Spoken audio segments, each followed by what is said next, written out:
Hello, welcome to Biostudy Pathshala and I am Nilanjana. Today's topic is GPCR mediated pathways and it is part 2 of GPCR mediated pathways. Okay, in our previously uploaded video, we have already learned about brief idea about GPCR, that is what is GPCR, how it actually works, generalized structure, generalized pathway of the GPCR, as well as GS alpha mediated pathway, that is adenylate cyclase pathway. Today we will cover two pathways which are again GPCR mediated pathways.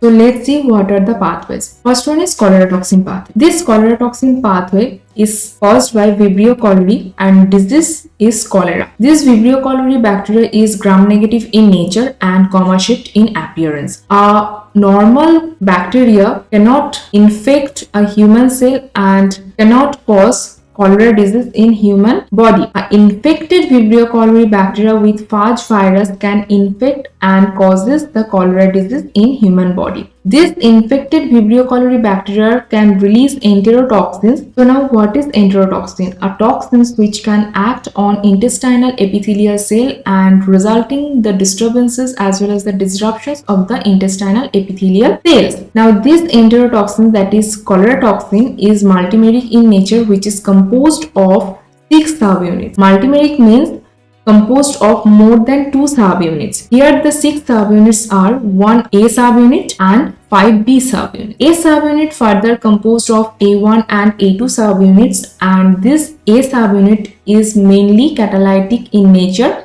That means it shows infectious activity, while B subunit shows the anchorage nature, that is receptor binding ability or receptor binding activity. Here cholera toxin acts as ligand while receptor is GM1.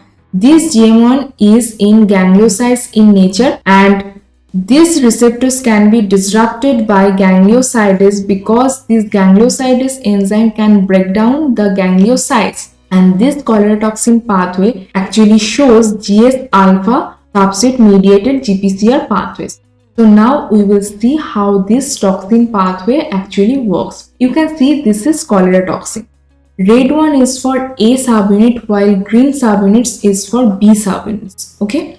And this cholera toxin binds with its receptor, that is GM1. After binding with this receptor, these cholera toxins either internalized or endocytosed. Now this endocytosed or internalized cholera toxins follows retrogressive pathway. Retrogressive pathways means reverse pathway which follows from plasma membrane to endoplasmic reticulum. After reaching to the endoplasmic reticulum, this cholera toxin binds to the plasma membrane or the membrane of the endoplasmic reticulum. And after binding with it, the A subunit goes for cleavage and the cleaved product, that is A1 subunit, enters inside the endoplasmic reticulum, and the rest part, that is A2 and the 5B subunits, remain outside of the ER membrane. Now this A1 subunit moves out from the ER by this channel and this A1 subunit goes to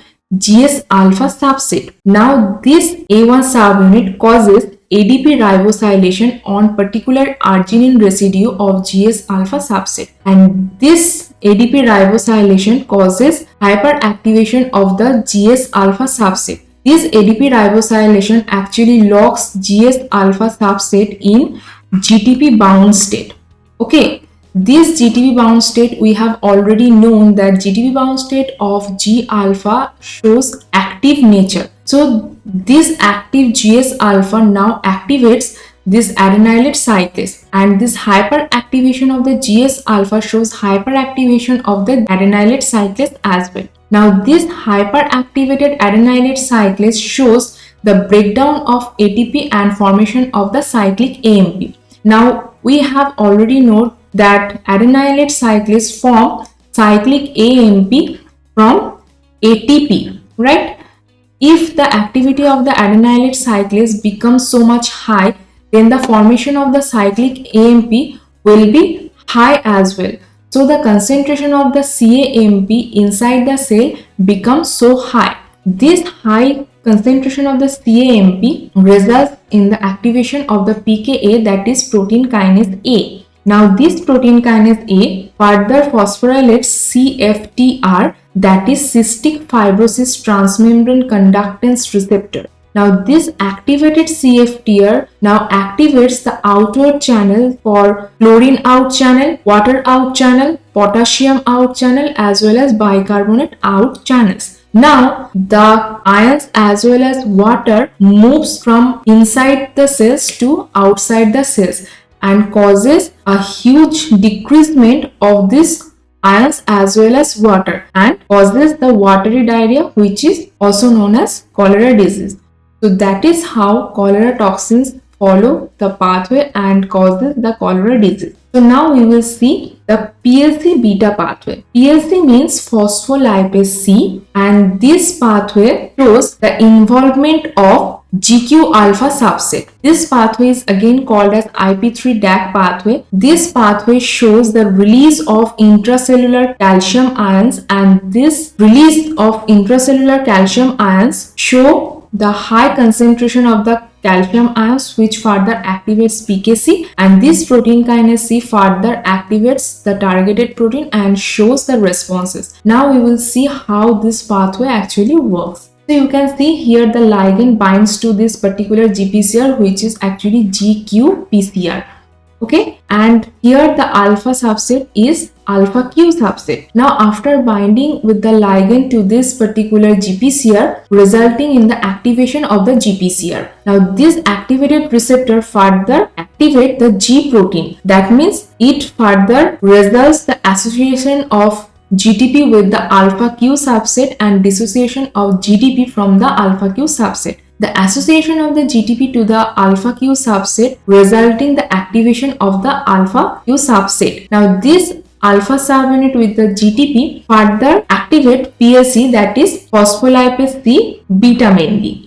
Now this activated phospholipase C beta further acts on PIP2, that is phosphatidyl inositol 4,5-bisphosphate, and acts on this particular molecule, and after the activity the PIP2 cleaved and form IP3 and DAG. DAG is hydrophobic molecule, that is why it anchored with the phospholipid bilayer, while IP3 is hydrophilic in nature, that is why it solubilizes inside the cytosol. Now this solubilized form of IP3 goes to ACR, that is smooth endoplasmic reticulum, alright, and open the calcium channels. After opening the calcium channel, the calcium ions released from this ACR and released in the cytosol, and the concentration of the calcium ions becomes so high inside the cytosol.